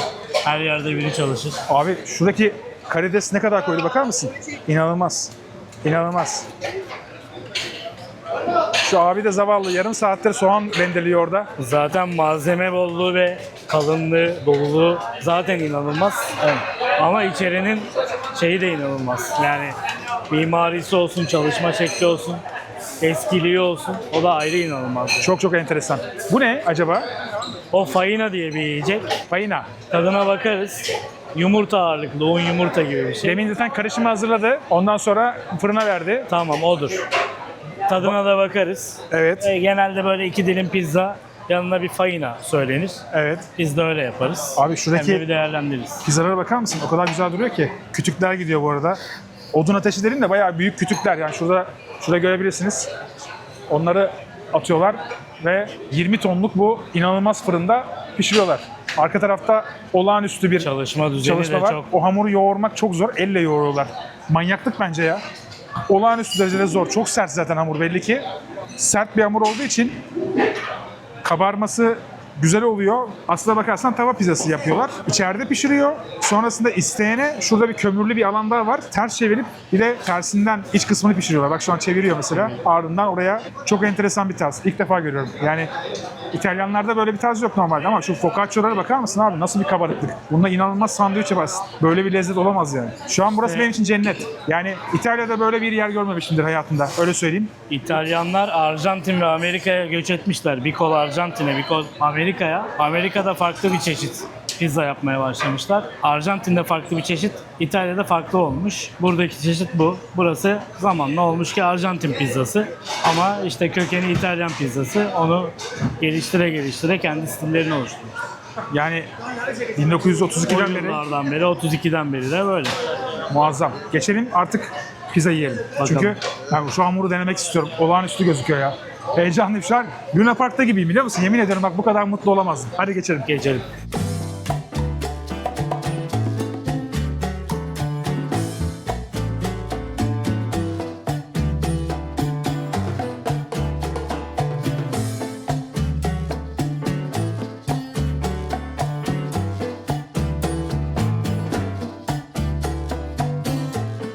Hola Esteban, ¿cómo te va? ¿Todo bien? ¿Una pizza? Una mitad pizza. y mitad. Fugaza. Un sifón, por favor. Muchas gracias. Sí. Sodayı sifon söyledim. Buna sifon deniliyor. Tamam. Şöyle göstereyim. Sifon restoranlarda var. Bu tarz eski yerlerde var. Ne kadar da güzel geliyor. Olaya bak ya. İçindeki soda, bu sistemin adı sifon. Güzelmiş. Bunu bazen evlerde de bulunduruyoruz. Bundan kokteyl hazırlayıp böyle koyuyoruz. bardağa doldurmalı olmaz mı köpürterek? Biraz otantik, biraz eski restoranlarda var. Et restoranlarında var. Daha böyle salaş yerlerde var. Daha böyle kafe gibi tarzlara geçtim mi olmuyor. Buzumuz yine şeyde, klasik Tabii. tabağında. Rakı servisi. Rakı içer gibi. Abicim duble mi olsun? Tek mi bırakayım? Kafi. Kafi mi? Tamam. Kafi. Bu sırasında kafi deniliyor. Bir de buzsuz tayfa var biliyorsun. Yeterli denmez. O zaman Hadi afiyet olsun. susadık da çok çünkü. Çok konuştuk. Çok bilgi aldık. Sohbet ettik. Buradan selam da söyleriz. Kime Şimdi, söyleyelim evet. selamı? Onu sana bırakayım. Niko'ya. Nico ve Esteban bize Esteban, yardımcı oldu. evet. Nico bize burayı tanıttı. Garson olarak da Esteban'a bıraktı. Çalışanların tümüne teşekkür ederiz bu arada. İçeri girmemize de olanak tanıdılar. Gerçekten olağanüstü. Şimdi pizza gelsin. Demek istediğimi anlayacaksınız. Birazcık daha bahsedeceğiz. Detaylarına gireceğiz. Çünkü burası hayatım boyunca gördüğüm en enteresan pizzacılardan biri. Ya böyle bir ortam hiç beklemiyordum ben. Böyle bir pizza hamuru olamaz. Böyle bir focaccia hamuru olamaz. Yani Zaten o görüntülerden ve gördüklerinden sonra bir bileni yakaladık ve hani Tabii. bize anlat bunu aynen öyle. şeklinde bir son yarım saatimizi öyle değerlendirdik. Niko çok güzel anlattı. Çok enteresan, bütün domateslerine kadar kendileri yapıyorlarmış. Domates sosa kadar. İtalya'dan hiçbir ürün getirmiyoruz dedi. Peynirleri buradan alıyoruz. Hem sert mozzarella hem yumuşak mozzarella'yı karıştırıyoruz dedi. Hamur, un, su, tuz, zeytinyağı varmış. ama sert bir hamur olduğunu söyleyebilirim. Tavaya diziyorlar. Tavada fırına gidiyor. Fırında koltuk ateşinde diyeyim ben, kenarda yani. Pişiyor. Çok ateşten uzakta pişiyor. Ve sonrasında isteğe bağlı ters çevirip bir kömürün üzerine gene alıyor ya da direkt öyle kesilip servis oluyor. Büyük fırının başında Francisco Evet. var. En eski burada. Onun yanında bir beraber çalıştıkları bir arkadaşı var. İkisi aslında mutfağın şefi. Evet. Hamurun başında bir kişi, etrafında da birçok kişi onlara yardımcı oluyor. Masaların orada da şeflerden biri Niko'ydu. O da Evet. bizdeydi. Pizzayı tam söyledik. Yarısı başka, yarısı başka. Evet. Aslında biz porsiyon söylemeye, dilim söylemeye niyetlenmiştik ama niyeti bozduk. Diyet bize kesmez abi. Bir tane dilim bize kesmez. Yani bu hamuru gördükten sonra muhtemelen durmayacağım. Yiyeceğim. Orada bir de tatlımız var. Tatlılar yalnız ben dedim sana burada yemeyelim ama çok iyi görünüyordu. Burada yiyeceğiz abi. Net. Çok iyi görünüyor. Flan yiyeceğiz bir kere. Flan. En azından filanı burada Flan bizim krem burada karamelimiz. yiyebiliriz. Öyle düşünelim. Focaccia geldi. Yan Allah'ım. filan geliyor zaten bu arada. Gözüm Focaccia. Muchos Gracias, gracias. Allah bunu direkt, Focaccia'mız direkt dalıyorum. Kusura bakma. Abi böyle bir şey olamaz ya. Abi hamurun güzelliğine bakar mısın? Bakar mısın yani? Böyle bir şey olabilir mi? Ben direkt yiyeceğim yani şöyle. üzerindeki yağın şeyi Çok yağlı. İçine zeytinyağı görüyorum yani düşün. Islak ıslak. Bununla ne sandviç yapılır biliyor musun? Anlatamam sana. herhangi bir şey yapılır yani. Her şeyle yapılır. Arjantin ben çok sevdim. Yaşamayı biliyorlar adamlar. Ve yemek hayatlarında büyük bir önem taşıyor. Değil mi? Yemek, sohbet etmek, her türlü sosyallik aslında. Biraz- Tabii yemek de bunun içinde. Keyfine düşkünlük Yemek, var. içmek var. Ama bu tembellik değil. Abi bizde Aynı zamanda çalışkanlar fark ettiysen. evet çalışıyorlar. Ama keyfine düşkünler. Yani bu ikisinin belki farklı zıt şeyler gibi duruyor ama bence buradaki yaşamdaki karşılığı zıt değil. Bakalım pizzanın tabii yapılışı ayrı ama tarzı da farklı. Mesela Tarz çok farklı. işte ince İtalyan pizzası diye bildiğimiz pizza vardır, incedir. Sicilya usulü oluyor biraz da. Arjantin'de de var. Öyle yeni nesil işte Michelin yıldızlı pizzacılar var. İtalyan tipi. Ama Arjantin pizzası deyince böyle tam tersi kalın bir şey gelecek şu anda. Bakalım ona ne diyeceksin? Yapılışı ayrı, şeyi ayrı ama tarzına. Burada yemek için gerçekten çok rüyalarıma giriyordu. Yani yoldayken, uçaktayken hep burayı düşündüm biliyor musun? Et ayrı bir olay da şuradaki gördüğüm sahneler geldiğimde beni yanıltmadı. İnternette, sosyal medyada ne gördüysem aynısını gördüm. Hatta fazlasını gördüm burada. Bana sağ olsunlar içeriye aldılar ve her şeyi gösterdiler. Zaten burada Türk içerik pek fazla ben denk gelmedim. Genelde işte içeride ilk giriş yeri işte porsiyon yiyip çıktığın yer. Evet, Biraz böyle derinliği var buranın. Arka tarafı pek kimse bilmiyor. bilmiyor. Bugün o taraftayız. O Onu tarafa söylemek kadar lazım. geldik. Şimdi geldikleri zaman dilim pizza yerlerse girişteki kısımda yemeniz lazım. Orası küçük bir yer yani otur kalk tarzında. Burası birazcık daha büyük pizza söylüyorsun. Oturup paylaşımlık şekilde Ufak bir yiyorsun. koridor var, orası çok görünmüyor. Eğer ailece geldiyseniz ya da büyük pizza söyleyecekseniz o koridordan arka tarafa geçip büyük fırının da olduğu yere gelip yemeğinizi burada yerseniz ambiyans biraz daha farklı. Daha Pizza- geniş, daha şey. Pizza fırını 1921 yılında kurulmuş. 20 tonluk bir fırından bahsediyoruz. Ciao. See you. Ha, Bye bye. hatırlıyorum. Şilili bir arkadaş az önce abone yaptık. Muhtemelen bu videoyu da izleyecek. Selam olsun Ona da kendisine. selamlar. Yan yana sohbet etmiş olduk birazcık. YouTube nasıl, keyifli mi, para kazandırıyor mu dedi. Dedim ki YouTube vermiyor, sponsor olması lazım. O Madem yüzden öyle bir sponsorlarımızı bekliyoruz o yüzden. sponsorları Onur Bey bekliyor. Aynen. Ben de o zaman şahsen Tabii. bir like'ınızı, Tabii. abone değilseniz abone olmanızı, bir de hype butonuna basmanızı Tabii. O çok kendim önemli. rica edeyim sizlerden. Aynen. Bu video için basılır bence ya. Yani en azından bak normalde YouTube'da Arjantin'le ilgili video izlediğimde bu detayları bulamıyorum. Sağ olsun Onur kapısını açtı. Biz 6 aydır bu video için çalışıyoruz. Yalan yok. Sürekli konuşuyoruz. Beni buraya götür. Bir video görüyorum mesela Taste Atlas'ta. Onur'a gönderiyorum. Onur diyorum bunu çekmemiz lazım. Ben diyorum ki yok abi ya orası insanlar oraya gitmiyor. Çok turistik. Boş Evet. ver. Bazen öyle oluyor. Daha lokaline gidelim diyor. Evet. Ben o yüzden bu rehberi yaparken Onur'dan çok tavsiye aldım. Ya aslında tamamını Onur'la yaptık öyle söyleyeyim. Onun yönlendirmesiyle. Ama 6 aydır çalışıyoruz gerçekten. Sadece bu video için değil, bundan sonraki videolar için de uzun zamandır çalıştığım videolar var. Bu kolay bir yapı değil arkadaşlar. Mesela bu videonun çekimini yapmadan önce sabah saatlerinde 5.30-6'da kalkıp önümüzdeki haftanın videosunun montajını yerdim. Yani ben gece gündüz çalışıyorum. Artık böyle günde 5 saat 6 saat ve çok Tabii. emek harcıyorum. Sen Bunu- buraya geleceğini hani bana söylediğinde aylar önce şu anın videosunu çekmeyi planlamıştın. Evet. Oraya kadar olan bütün planlarının, kurgularının Tarihler 3 aşağı 5 yukarı. aksamadan Evet. gitmesi gerekiyor ve bunu Tabii. aksatmamak önemli bir iş yani. Tempo çok yoğun. Yaklaşık 6 yıldır her hafta yayın yapıyoruz. Bir 3 aylık aramız oldu maalesef elde olmayan nedenlerden ama şu anda rayına tutturduk ve yapmak istediğimiz, bugüne kadar yapamadığımız birçok videoyu artık yapıyoruz. O yüzden mutluyum. 6 yıllık videoların hepsini izlemiş olabilirim. Ne Hepsini. diyorsun bu? Vallahi. Yani şey yapmayayım. O zaman Büyük hesaplar benden. konuşmayayım. Hesaplar Olabilir benden. gerçekten. Valla şöyle söyleyeyim. Gerçekten sadece ben değil, arka planda uğraşan çok büyük bir ekip var. 10 kişilik bir ekibimiz var bizim Ayaküstü Lezzetler'de. Yani tasarımından altyazılarına kadar 22 farklı dilde altyazı veriyoruz. Dünyanın neresine gidersem gideyim insanlara diyebiliyorum ki Ayaküstü Lezzetleri izleyin. Nasıl izleyeceğiz, nasıl anlayacağız diyor. Altyazıyla izlersin kendi dilinde diyorum. İnanamıyorlar. Mesela Türkiye ile ilgili bu kadar farklı dilde bilgi veren başka bir kanal yoktur. O yüzden gerçekten Ben burada Çok arkadaşlarıma çabalıyoruz. atıyorum. Bu soruyorlar bazen zaman. evet. Buradakiler izliyor mu? Diye. Ya işte İstanbul'da ne var falan diyor. Birkaç arkadaşıma atmışlığım var. Hatta ben de İspanyolca altyazılı izliyorum. Öyle mi? Yani Bazı şeyler öğreneyim diye mi? pratik olsun. Yani Evet. detay bir şey çıkar işte. Yemeğin içindeki bir malzemenin İspanyolcasını bilmiyorumdur. O an orada görürüm. Çok güzel. Bildiğimi tekrar ederim. Benim için önemli olan şeylerden bir tanesi dünyanın her yerinden izleniyor olmak. Yurt dışından çok fazla takipçimiz var. O yüzden çok mutluyum. Sende onun istatistikleri de var. Var. Artmıştır. Çok izleyen var yurt dışında. Pizzamız geldi. Allah. geldi. Haydi bakalım. Geldi. Pizzamız geldi en nihayetinde. Nereden başlayacağız? Anlat. Şimdi yarısı soğanlı ve mozzarella'lı üstünde ve altında da mozzarella var.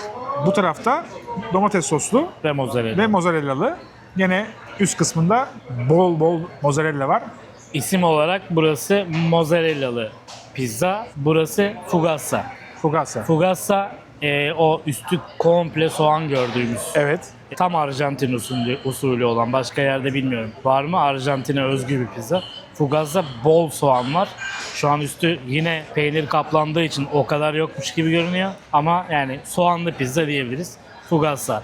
Bunun bir de fugazzetta olanı var. Evet. O karıştırılıyor. Bu fugassa içinde domuz eti olmayanından söyledik biz. Fugassa. Fugazzetta söylerseniz Domuz eti var içinde. buna ek olarak arada domuz eti de oluyor. Evet. O bilgiyi verelim. Fugazza ve mozzarella afiyet olsun. Evet. Dın dınınınını. Buyurun Şöyle alalım. Onur Bey. Elle al ya. Şey midir, kesik midir? Aynen kesik. Oo. Önce bir mozzarellaları. Oo çok sıcak. Oo. Hakikaten çok... Oh. Elim yandı. Duman çıkmıyordu, şimdi çıkmaya başladı. Yalnız böyle bir kalınlık olamaz. Peynirin şeyine. Nasıl yiyeceğiz bunu? Çatal bıçakla yiyelim Çatal bence. bıçakla. Bu böyle. Normalde hani siz de Ellemeyle. anlatıyorsunuz. Tabii. Onur Bey programlarda elle yenir diye ama bu biraz bıçak beğeniyor. Yok abi bu elle yiyecek kadar cesaretli değilim. Bir de bu damağı yakar sanki ya. Soğan falan var ya.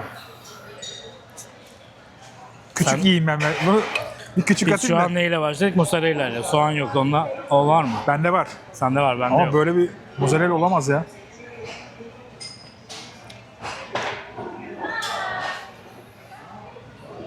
Abi, Öyle peynir seven için inanılmaz bir şey. abi bundaki peynir o kadar fazla ve o kadar lezzetli ki çok yağlı bir peynir. Bir şey itiraf edeyim, ben Türkiye'ye gittiğimde pizza kesinlikle yemiyorum. Niye? Çünkü çok yavan geliyor. Ama artık yeni güzel pizzacılar var. Ben sana getiririm. Tamam. Kanalda pizza videoları var. Oradan seçelim. Beni barıştır Türkiye'deki pizzalarla. Abi bir kere bu tat bana neyi hatırlattı biliyor musunuz? Altının şeyi... bir Bak kere- sen de hatırlayacaksın bunu. Bak çocukluğuma gittim. Neden biliyor musun? Çocukluğuma gittin deyince benim aklıma bir tane pizzacı geldi. Söyle. Marka ismi verebiliyor muyuz? Söyle. Türkiye'de var mı? Söyle. Galleria Pizza Hut. Abi bak yemin ediyorum ben de Etiler Pizza Hut diyecektim. Çünkü Galleria Pizza Hut. ilk şube Etiler'de açıldı. Abi yemin ediyorum Pizza Hut'ta yediğimiz o tava pizza var ya çocukken okuldan çıkardık. Sınırsız pizza yemeye giderdik. Tavalarca böyle pizza dururdu. İşte 20 tane pizza yedim, 25 tane pizza yedim, yarışma Evet. yapardık. Biz seninle Yemin tabii ediyorum, aynı... bak sen çocukluğum, benden bir yaş büyüksün. Sen de Evet. aynı jenerasyonuz, aynı dönemde. Sana Pizza yemin ülkeye ediyorum. yeni gelmiş. aynı evet pizza ülkeye yeni gelmiş. Yani daha doğrusu pizza var ama İnsanlar yeni yeni. zincir rağbet restoran olarak. göstermeye. Evet. Abi aynısı, aynı tat. Bak bu kadar güzel olamaz. Çocukluğumda yediğim pizza. Ya şu anda bunun aynısı yok mesela. Yok. Pizza Hut'ta da yok. Yapmıyorlar bu kadar güzelini. Abi bu yani hamuru görüyor musun altını? Sana yemin ediyorum Galeriye de çok severim bu arada. Ben galeriye Famecity'ye giderdim. Famecity'de beni alamazlardı, dışarı çıkaramazlardı. Kendi boyum kadar böyle fiş kazanırdım. Arka arkaya hiç koparmadan onları biriktirirdim. Sonra oyuncak almaya giderdim onlarla. Abi çocukluğumuz çok güzel geçti bizim ya. Bizim en güzel zamandı bence. Yani 80 kuşağı, 90 kuşağı gerçekten bu ülkedeki en güzel çocukluğu yaşadılar. İnternet çağı daha başlamamıştı. Arkadaşlarımızla beraber. Belki de bütün sebep o. Bence öyle. Arkadaşlarımızla büyüdük, ailelerimizle büyüdük. Onlarla vakit geçirdik. Şimdiki nesil odaya kapansın, internete girsin. Maalesef. Onların da suçu yok ama maalesef böyle oldu. Sen peynirden bahsettin ki sen Fugaza aldın galiba bir de. Evet, Ben direkt Soğan- şey aldığım için direkt peynir yiyorum şu an. soğan acayip geliyor. Soğan acayip geliyor bak. Tadı aromatik, inanılmaz aromatik. Şükürler olsun. Çok güzel bir Çok zevk. iyi, çok güzel güzel. Oh. Gluten. Geçenlerde check-up yaptırdım. Ondan da bahsedeyim. Doktorum dedi ki benden daha sağlıklısın. Şimdi diyecekler ki yalan söyleme. Doktorum mu sağlıksız Doktorum acaba? bana söyledi. Yok çok sağlıklı. Sabah 5'te spora gidiyor adam. Ona da selam söylemiş olayım. İsmini vermeyeyim şimdi. İsim vermek yasak. Ama tam kapsamlı bir check-up yaptırdım. 20 tüp kan verdim. Gluten alerjim var mı? Çölyak hastası mıyım? Başka bir şeye alerjim var mı? Onlara da baktırdım. Daha detaylı başka bir testle yaptıracağım ayrıca. Maşallah çok iyi. Ama karaciğer hariç, karaciğer yağlanması hariç geri kalan her şey muazzam. Kolesterol muazzam. Hani sağlıklı seviyedeyim. Neden?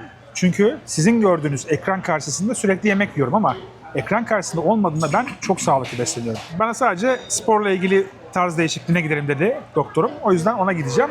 O tarz değişikliğinden sonra daha düzeleceğini düşünüyorum. Ama bu seyahati atlatmak istedim. Söyledim ona. Dedim ki burada beni engelleme. Ey maşallah. O Hoppa. zaman ben soğanlayacağım. Baksana abi şuna. Yani elimle şöyle ölçülü şey yap.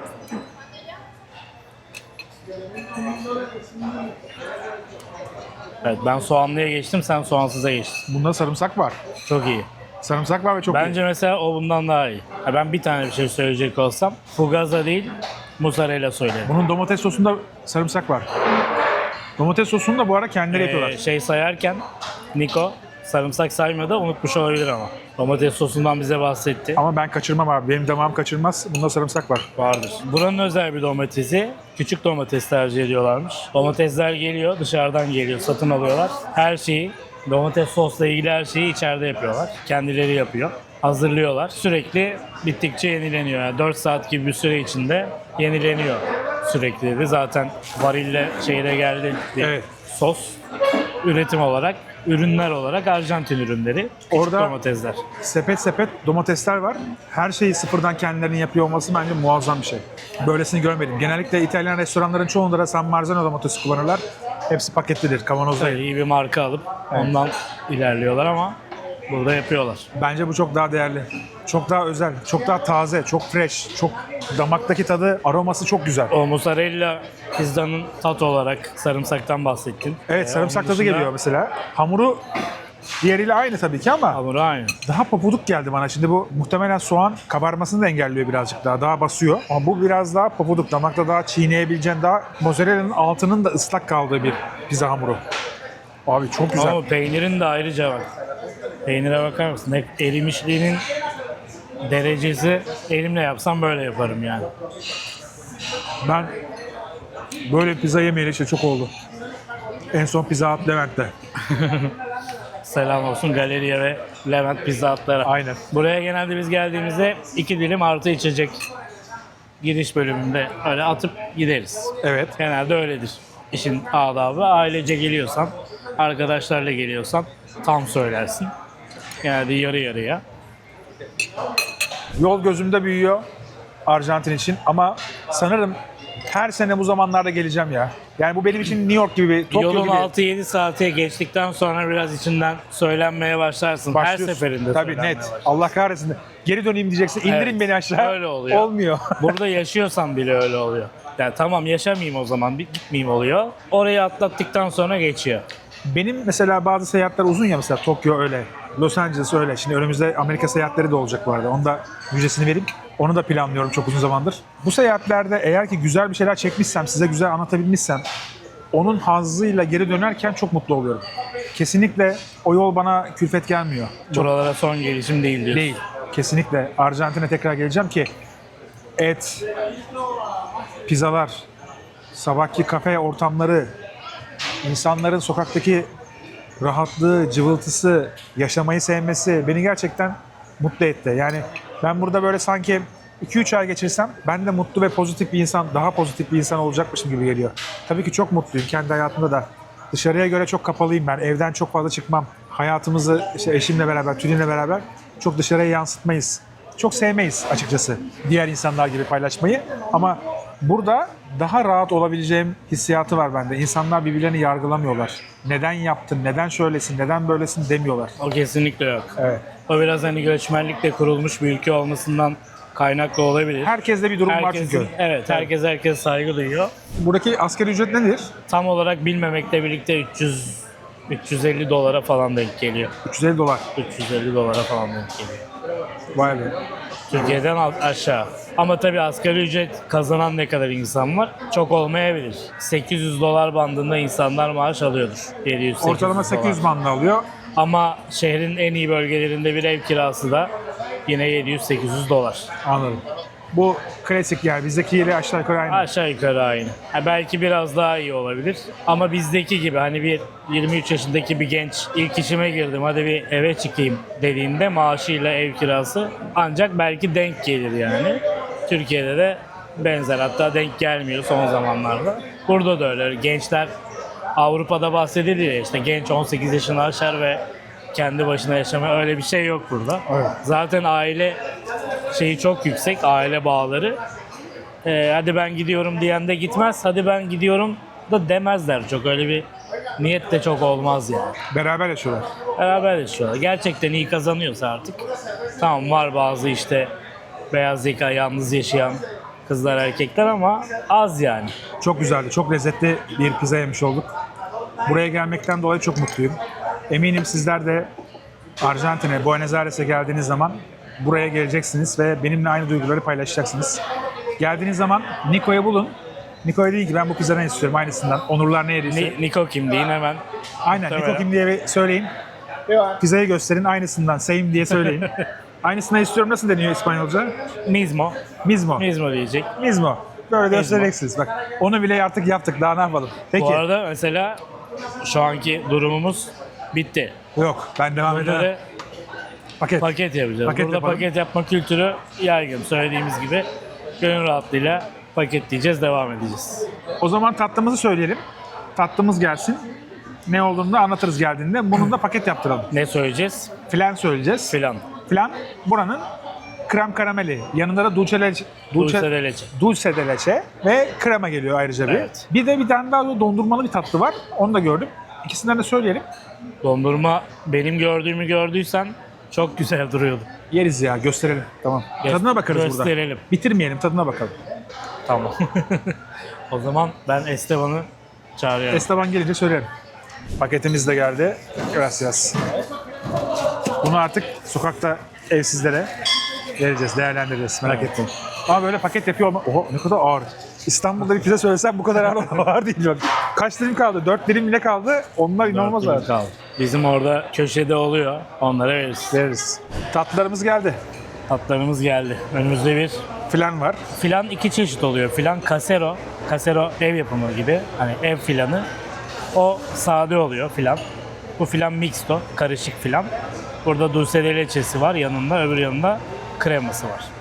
Burada da dulce de leche, Li. dulce de leche'li dondurmamız var. Üzerine de çocukluğumuzun gofreti var. Gofreti var. Aynen. Burada şey satılıyor. Pazarlarda böyle içi görünen büyük gofret satılır. Gofret, Şeffaf poşetli. Şeffaf. Burada da var. Vay arkadaş. Buyurun. Dondurmayla başlayalım.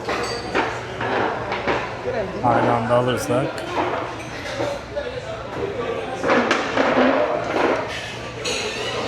Ben dedim bir rengi farklı görünüyor. Dulce de leche söylemiştik ama farklı mı geldi ama çok iyi bir dulce de leche var. Bana bir de şekerli geldi ama tadı çok güzel. Güzel yani. Ya böyle içinde sanki dondurma kristalize olmuş. O kristal tatları da geliyormuş gibi. Damağı biraz soğutuyor. Arjantin dondurmada da iddialıdır. Daha dün okudum bir yarışma, artık ne yarışması bilmiyorum ama Dondurma. yine İtalya'nın arkasından ikinci olundu diye. Genelde İtalya'nın arkasından ikinci olunuyor yarışmalarda. Gofretten yesene. Al onu. Gofret. Dondurmayla beraber tadı daha yoğunlaştırıyor. Çok güzel. Şimdi burada da dulce de leche var. Normalde ikisi birden biraz ağır gelir ama Yeriz ya. Yeriz bence. Çok sallanmıyor.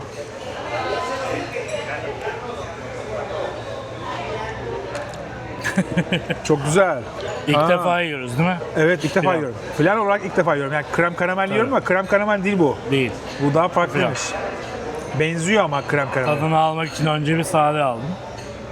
Ben de öyle yapacağım.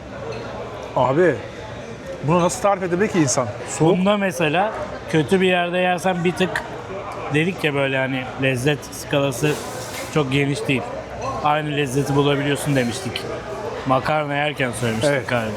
Filanda biraz hassasiyet var. Kötü yerde yersen biraz yumurta kokusu Tabii alabiliyorsun. şimdi yumurta kokusu bunda hiç yok şu anda. Çok güzel yapmışlar. Sanki bir kek yiyormuş kıvamında. Ağır bu arada yani böyle kaşığa yoğun geliyor. Hafif ince böyle kolay alabildiğim bir şey değil. Bayağı ağırlığı var. Kütlesel olarak ağır. Evet. Ya bizim Evet. krem karamel gibi değil. Bizim krem karameller dokundun mu böyle dağılıyor. Bizim revani ağırlığında falan diyebilir miyiz? Tat olarak değil tabii de şey olarak. Şuna bakar mısın Çok tadına? iyi. Aşırı Baktım. iyi. Aşırı iyiymiş. Ben böyle bir şey Şimdi şu görmedim. mesela ağır. Dulce de leche'yi böyle yemek Arjantinliler yer sabah. Ekmeğe sürerek yerler. Hani şey gibi. Bunu ben de Fındık yerim. kreması gibi. Fındık kreması burada mesela çok tercih edilmiyor. Dulce de leche yeniliyor. Sürsürüye. Bana mesela ağır gelir ama böyle kremle, dondurmayla falan inanılmaz. Güya her şeyin tadına bakacaktık. Çok, çok kaliteli abi. Krema çok kaliteli. Türkiye'de lütfen filancı açılsın. Yani şunu yapın. Filan diye bir kafe var ama filancı değil. Filan evet arkadaşlarımız var. Filan değil. Onlar flanörden geliyor. Ben bunu çok beğendim. Lütfen bundan istiyorum. Türkiye'de yapan bir kafe, restoran olursa çok sevinirim. Tarifini öğrenelim. Eğer bana sorarsanız ben bir şekilde tarif buluruz. Ya bunu ben mesela ne isterim biliyor musun? Kızarmış ekmek üzerine tulum peyniri sürüp üzerine bundan böyle hani tatlı tuzlu, tuzlu. Ona inanılmaz gidecek bir şey bu. Burada her şeyin içine çikolata yerine dulce de leche girer mesela. Ha. Böyle de yersin ama bir şeyin içinde de. Bugün alfahorda vardı sabah. Churro'da vardı. Alfahorlarda var, churro'da vardı. O yüzden Gerçekten Burada- çok güzel. O zaman devam. Yola devam edelim. Bir fiyatları söyleyelim. Fiyatları gelsin. Hesap Adisyonda isteyeceğiz. bir şaşıralım fiyatlara ardından. yüksek mi alçak mı şaşıracağız bakalım. Bence alçak olacak ya. Ya böyle bir konsepte rağmen alçak olacak. Hadi bakalım gelsin. Adisyonumuz geldi. Toplam hesabımız 72.000 peso. Yani 2285 lira. Ama detaylarını Detaylara bakalım. söylemiş olalım. Şimdi bir soğanlı olan Fugazacon mozzarella var. Tamam. Mozzarella ve soğanlı. 20.600 peso. Yani 655 lira. Evet. Aynı şekilde diğer yarısı mozzarella Tamam. olan. O da 20.600. Evet. 20.600 toplam ne yapıyor? 1310 gibi aşağı yukarı. Aşağı yukarı yapıyor. Yani pizzamız 1310 lira. 1310 oldu. Ve içindeki mozzarella'nın haddi hesabı yok. Sanki 4 tane pizzada kullanılmış malzeme var. yarısını, yani ikimiz yedik yarısını paket yaptık. Aynen öyle. Zaten bu aile boyu gibi bir şey. Aha. Yani 4 kişi falan gelince yiyor sanırım. Doyarlar. Öyle hesaplayabiliriz. Evet. Dediğim gibi biz geldiğimizde 2 dilim pizza yiyoruz. Onun fiyatını bilmiyorum ama tabii bu kadar tutmuyor. Tutmuyor. Evet. Su 4.900 peso, Yani 155 lira. 155 lira. Soda da aynı şekilde o fısfıstan sıktığımız 155 lira. 155 lira. Filan mixto 12.200 peso, 387 lira. 387 lira. Dondurmada 8.800 peso. Dondurmada 279 lira. Toplamda 72.000 peso. Yani 2285 lira. Çok güzeldi. Afiyet olsun. Vallahi bak, aşırı keyif alıyorum. Paraya bakmam. O yüzden keyif aldığım yerde asla fiyatına bakmıyorum. Ben karşılığını alamadığım yemeklere ödediğim paralara acıyorum. O yüzden burası mesela fiyat olarak da bence uygun kalıyor. Kullandığım malzeme bakımından, doyuruculuk bakımından, teknik bakımından. Rakip olarak kimseyi göremiyorum şu anda. Yani bunu başka bir yerde yiyebilir miyim? Hayır. Avrupa'da yiyebilir miyim? Hayır. Türkiye'de yiyebilir miyim? Çok nadir. 4 kişi geldiğinizde 600-700 lirayla Doğru. Pizza artı tatlılarınızı yersiniz gibi bir durum. Bu tatlı da bölüşülecek tatlıydı. Yani bir iki tane daha eklesen 700 lirayla Evet. 2800 liraya 4 kişi toplam buradan doyarak. Hem de çok güzel doyarak çıkıyorsun. Evet. Kapanış için o zaman yine tatlı bitirelim bence bu videoyu. Güzel bir dondurmacı var. Sen dediğin gibi yani Arjantin için dondurma çok önemli. Burada akşamları dondurma yemek kültürü var. Hava da birazcık karardı. Dilersen bu videonun kapanışını dondurmacıda yapalım. Öyle yapalım. Hem mideleri rahatlatalım. Rahatlatalım. Hem merkezden biraz da evimize yakın taraflara gidelim. Aynen. Dondurmamızı yiyelim. Akşam dondurması. Havada hafif rüzgarlandı. Oh. Rahatlayalım. Eser birazcık. Güneş de inmiştir iyice. Haydi bakalım. Oraya gidiyoruz.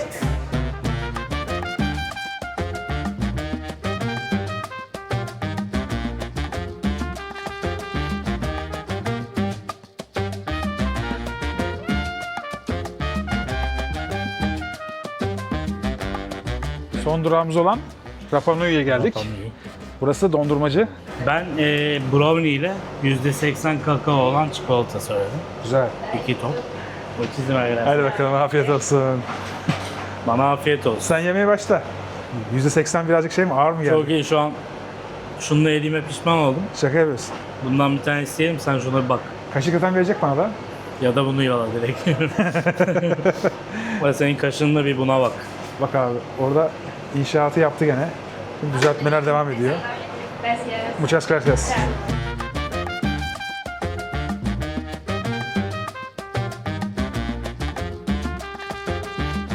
Evet, finalde dondurmayla yapıyoruz.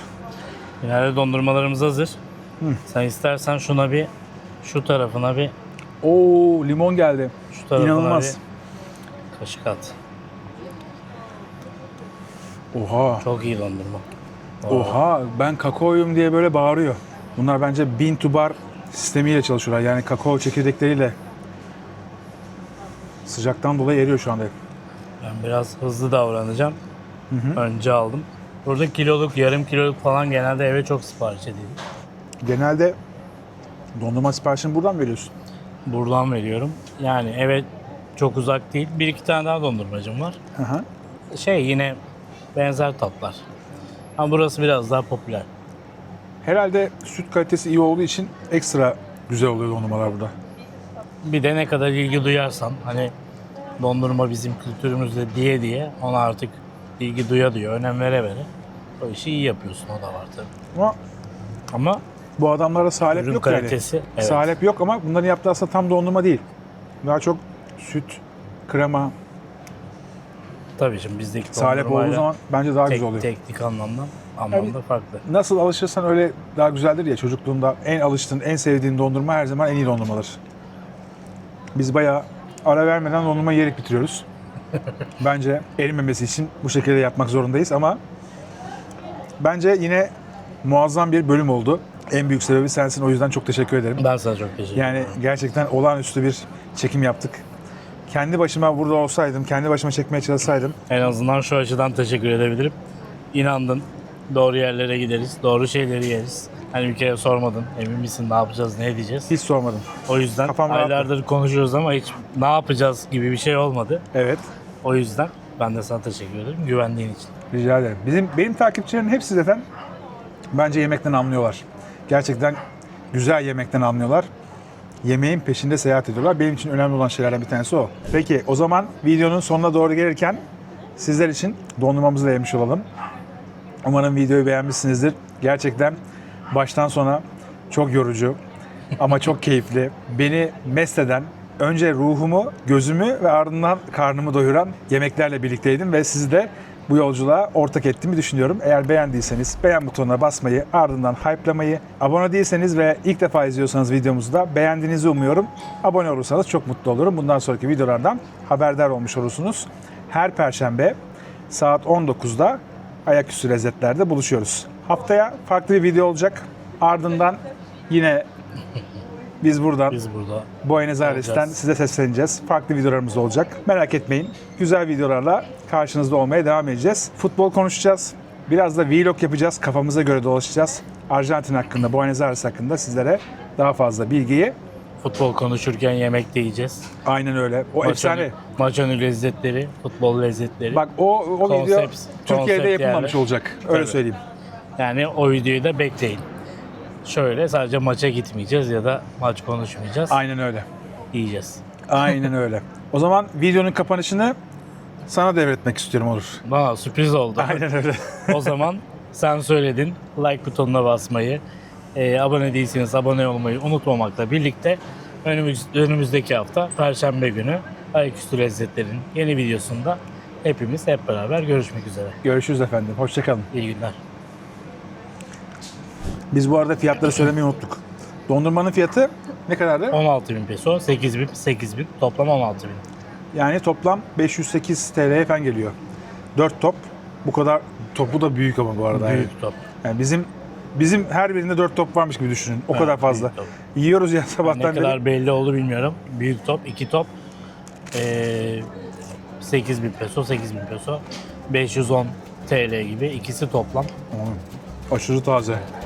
Külah kalın ve taze. Çok güzelmiş. Hadi görüşürüz hadi. Tekrar. Hadi dikkat edin kendinize. Buradan yemeğe herkes.